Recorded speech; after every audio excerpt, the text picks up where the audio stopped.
Bueno, continuando entonces con las clases de la parte abdominal, abdominopelvis, vamos entonces a hablar un poquito de la urotomografía en el diagnóstico de la litiasis renal. Bueno, la urotomografía no es más que un método de alto rendimiento para evaluar patologías del tracto urinario que permite realizar una caracterización del urotelio desde el sistema colector renal hasta la vejiga en un corto periodo de tiempo. ¿Qué es la litiasis? Es una enfermedad causada por la presencia de cálculos o piedras en el interior de los riñones o de las vías urinarias, uréteres y vejiga. La uro-TC se realiza, hay dos maneras, ¿no? Hay dos maneras. Puede ser sin contraste y con contraste. Y cada uno tiene una indicación específica. La uro-TC sin contraste o protocolo de litiasis se le realiza a aquellos pacientes que llegan a la unidad de imagenología por cólico nefrítico. Es decir, paciente que tiene cólico nefrítico tiene un alto porcentaje de tener una litiasis renal en el sistema ureterovesical, que está obstruyendo el vaciado de los riñones hacia la vejiga, en lo cual le causa mucho dolor, lo que se conoce como cólico nefrítico. Entonces, en estos casos, si el médico, si a ustedes les llega una orden de un urólogo que diga favor realizar protocolo de litiasis, no es nada más y nada menos que una tomografía de abdomen y pelvis que debe incluir todo lo que es el sistema excretor urinario, desde los riñones hasta la vejiga. Y se realiza con las siguientes especificaciones, con imágenes de 2.5 milímetros cada 1,25. Por supuesto, recuerden lo que les he dicho, va a depender mucho del equipo con el que estén trabajando. Estas son protocolos con tomógrafo de 4 cortes, de 6 cortes. Ahorita con esos tomógrafos de 64, de 128, bueno, los protocolos incluso pueden ser con cortes hasta más finos. Ok, y debe incluirse desde el poro superior del riñón hasta isquión para empleo de batch film o fotografiado por lotes para reconstrucción axiales, en resumen. Esa es una técnica que usan en General Electric, en el cual en un solo cuadrito donde dan las imágenes, copian de dos en dos. De hecho, fíjese que lo describen en 46 imágenes que se copian en duplos horizontales en placas de 12 en disposición horizontal. El diagnóstico debe hacerse con las imágenes originales de 2.5 milímetros máximo. Incluso hay algunas bibliografías que recomiendan que sea de 2 milímetros. Todo está indicado, bueno, como lo dijimos, ¿no? Alteración de las vías renales, infección renal, aire en las vías urinarias, hemorragias, edema renal, masas inflamatorias, obstrucción, traumatismo y litiasis renal, por supuesto. ¿Cuándo está contraindicado? La exposición a la radiación no es una contraindicación. Pudiera ser causa dependiendo de la dosis, por supuesto que en tomografía, en una sola exposición no son dosis que acarrean mayor riesgo para el paciente que se los realiza. Sin embargo, siempre va a existir en el campo de la probabilidad, en la posibilidad de que pudiera existir alguna radiopatología por exposición. Toda exposición eh, incluye un riesgo. Sin embargo, no es una contraindicación. Eh, Lleva mayor tiempo para la interpretación porque el médico radiólogo debe evaluar muchas imágenes, tiene un alto costo y no debe ser realizado durante el embarazo. Ahí sí está contraindicado. Alergia al medio de contraste también es una contraindicación para la administración de tal medio de contraste. Es importante recordar, muchachos, queridos colegas, que en la UROTAC no se debe dar nunca, bajo ningún concepto, contraste oral. No se debe dar bajo ningún concepto contraste oral. No olviden eso. En el caso de la urotac, ¿por qué? Porque la litiasis renal tiene densidad cálcica y pudiera confundirse con el contraste varitado que pudiera estar en las vías digestivas. ¿Cuál es el procedimiento? Bueno, igualito, tía.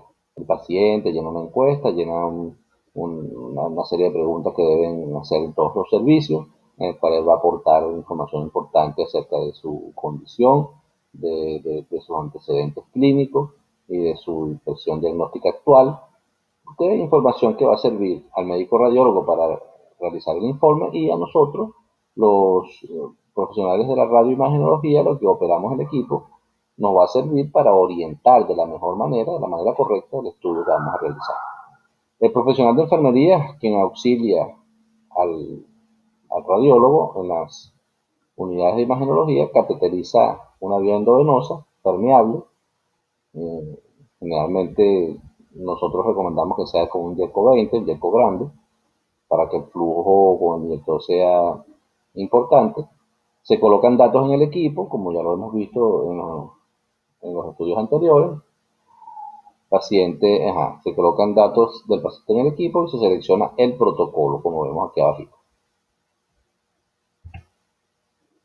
El paciente debería beber entre 500 y 700 mililitros de agua mientras se encuentra en la sala de espera.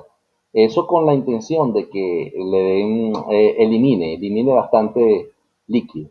Y al momento de la reconstrucción de los uréteres, eh, logremos en mayor medida poderlos tomar, cuando hagamos las tomas, poderlos ver planificados en su totalidad. Debemos preparar el inyector con 80 cc de contraste yodado. En algunos casos, algunos médicos, he trabajado con algunos médicos que dicen que con 50 cc es suficiente, y es verdad, lo hemos hecho y ha quedado bien. Sin embargo, 80 cc creo yo es la cantidad adecuada para hacer la urotac. Posicionar al paciente de cúbito supino de pie hacia el gante, tal cual como en el abdomen y el tórax. Realizar topograma en vista posterior anterior para planificar los cortes. Vamos a utilizar Yelcos 18 o 20, son los más grandes. La extensión, la extensión es el catéter que va conectado del inyector a la vía que el paciente tiene en la mano. Medio de contraste de yodado hidrosoluble, implementos de asepsia y el inyector. No se necesita medio de contraste oral, ya lo aclaramos. Estudio con medio de contraste intravenoso, un ayuno mínimo de entre 4 y 6 horas, valoración previa de función renal con la prueba de urea y creatinina. Bueno, correcto. Una vez que tenemos el topograma, procedemos a planificar los diferentes cortes. Entonces tenemos aquí cómo se planifican. La fase simple debe ser completa desde 2 centímetros por encima de los ángulos costodiafragmáticos hasta la sínfisis del pubis. Ok, hacemos el disparo, obtenemos todas las fases simples sin contraste, se visualiza así, podemos ver imágenes y esto es una reconstrucción, un reformateo en el plano coronal. Luego hacemos la fase arterial en la cual vamos a administrar el medio de contraste y vamos a tomar la fase arterial utilizando la técnica del Smart Pre o el Bolus Tracking, como les dije, colocando el ROI que va a medir la atenuación del contraste en la aorta ascendente, exactamente donde termina de ascender en la aorta y comienza el callado de la aorta, en el tercio medio de la aorta ascendente. Eso nos va a garantizar que siempre vamos a planificar toda la aorta y la vamos a visualizar más o menos así como aquí, planificada de contraste. Y por último, después a los 15 minutos, comenzamos a hacer una tercera fase que es completa también, igual que la primera, es completa. Y vamos a visualizar aquí los uréteres o los riñones, eliminando a través de los uréteres hasta llegar a la vejiga. Si hacemos una adquisición helicoidal para luego poder hacer la reconstrucción tridimensional del mismo. Entonces tenemos tres fases. La urotac puede hacerse en una sola fase cuando es protocolo de litiasis o puede hacerse en tres fases cuando es urotac completa. Se realizan fase córtico-medular y nefrográfica parenquimatosa con cortes de 2.5 cada 125 cada 1.25 con bomba de infusión rápida con un caudal de 3 a 4 cc por segundo con soporte SmartPrep, lo que les explicaba. El tiempo de post-inyección para la fase nefrográfica a los 30 segundos después de la fase arterial aproximadamente. Se obtienen reconstrucciones multiplanares en planos, sobre todo coronal, de la fase córtico-medular y parenquimatosa en modo average, que es una de las técnicas que tienen los GE, perdón. Posteriormente, modo 2D MIC, máxima intensidad de proyección, que es una de las técnicas que vamos a ver más adelante para reconstruir la parte vascular sobre arterias renales en planos coronales, oblicuos y axiales. Muy bien.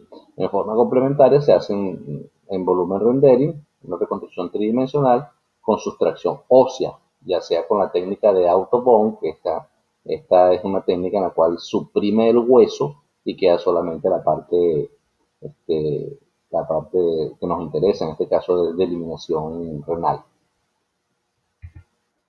Aquí podemos ver, como les dije el video anterior, la presentación final, que va a depender siempre de la creatividad y de la mejor manera de presentar el estudio de cada técnico radiólogo, de cada tecnólogo médico, de cada licenciado en radioimagenología, licenciado en bioimágenes que esté operando el equipo. Esta es una propuesta en la cual se, se colocan unos cortes simples, en unos cortes en fase arterial, córtico medular, en MIP, tal como lo explicábamos en la lámina anterior, máxima intensidad de proyección para poder reconstruir la parte vascular. Aquí vemos la arteria renal, la aorta, el tronco celíaco. Muy bien, y esta es una fase ya de eliminación, fíjense la reconstrucción acá, y una fase de eliminación. Se realiza una fase excretora, tal cual como les dije, ya evaluamos fase simple, fase arterial, una fase excretora pielográfica con geometría idéntica al protocolo de litiasis. Como les dije al principio, se hace igualito como se hace como la primera fase, que es sin contraste, ¿no? La tercera fase, que es la excretora, se hace igualita que la primera fase, es decir, completa, todo el abdomen pelvis. Y podría presentarse al final unos cortes axiales, unas dos láminas que incluyan un resumen de los cortes axiales, y también tenemos que hacer unas reconstrucciones tridimensionales en MIT, en volumen rendering del protocolo de litiasis, y ya vamos a ver cómo más o menos es así. Este es el volumen rendering o 3D del protocolo de litiasis. ¿Okay? Aquí tenemos una 3D en volumen rendering con autobone fusionado con 3D. Es decir, uno tiene esta parte, la silueta renal, en una sustracción previa y después hace el montaje sobre la parte simple. Igual aquí tenemos el volumen rendering con autobone, que es la parte donde él suprime el hueso y solamente quedamos con la parte de interés. Luego esta imagen la podemos rotar hacia la izquierda y hacia la derecha y podemos verla en todos los ángulos. Y aquí se ve el uréter llegando a la vejiga correctamente. Y aquí tenemos un 3D MIC. MIC significa máxima intensidad de proyección con autobone, es decir, con sustracción ósea automática. Esta máxima intensidad de proyección nos sirve para demostrar siempre la parte vascular, por supuesto que realza muy bien el contraste. Y tenemos acá la vejiga, los uréteres y el sistema pielocaliciar derecho e izquierdo. Esta es otra propuesta, una reconstrucción multiplanar en el plano coronal, un MIC coronal, un volumen rendering que es 3D. Y bueno, aquí tenemos otra propuesta. Fíjense esta, ¿no? Esta es la fase simple, fase de eliminación, y esta es una reconstrucción en MPR curvo, una reconstrucción multiplanar curvo. Recuerden que el uréter no lleva esta línea recta aquí, sino que tiene unas curvitas en el plano coronario, y uno lo que hace es ir sombreando esa zona, y después le das reconstruir a Enter, y Enter lo reconstruye exactamente. En esta reconstrucción MPR curvo se puede visualizar que tiene una litiasis llegando en la unión urétero-vesical que obstruye la eliminación y que debe ser la causa del dolor del paciente. Bueno, esta es una de las propuestas de lo que se debe hacer en el caso de que hagas una urotomografía. Recuerden entonces, en líneas generales, el resumen de cómo hacer un estudio tomográfico. El paciente llega con una orden médica, en el caso de la urotac, del abdomen pelvis, del tórax con contraste y de todo estudio que le vayas a aplicar contraste, el paciente debe traer exámenes de urea y creatinina para evaluar la funcionabilidad, el funcionamiento y la funcionabilidad renal. El paciente debe venir en ayunas precisamente para evitar que vaya en el momento de administrar medio contraste. Recuerden que la tiroides es quien metaboliza el yodo y por tal razón el paciente siente náuseas, lo que produce salivación excesiva que pudiera vomitar el paciente y como está en decúbito supino, pudiera tragarse el vómito o pudiera, en el peor de los casos, broncoaspirar y pudiera esto complicarse incluso hasta con la muerte. El paciente una vez que llega a la unidad, que trae su examen de uricreatinina y está en ayuna, o sea, está apto para proceder, lo mandamos a pasar al equipo, que se cambie, que se quite la ropa, se coloque la bata con la abertura hacia atrás, lo posicionamos, metemos los datos del paciente en el equipo, ya ustedes saben que son formatos amigables que prácticamente se comunican contigo, te dicen qué paso vas a ir siguiendo y qué vas a ir haciendo, eh, aceptas, los entras, haces tu primera imagen que es el protocolo no, disculpa, el Scout View, el piloto, y en el Scout View piloto vas a planificar los cortes con los diferentes protocolos, ya sea el protocolo de litiasis, o sea, de las tres fases. Y eso, al final de cuentas, no, no, son los tres pasos sencillos para hacer una urotac.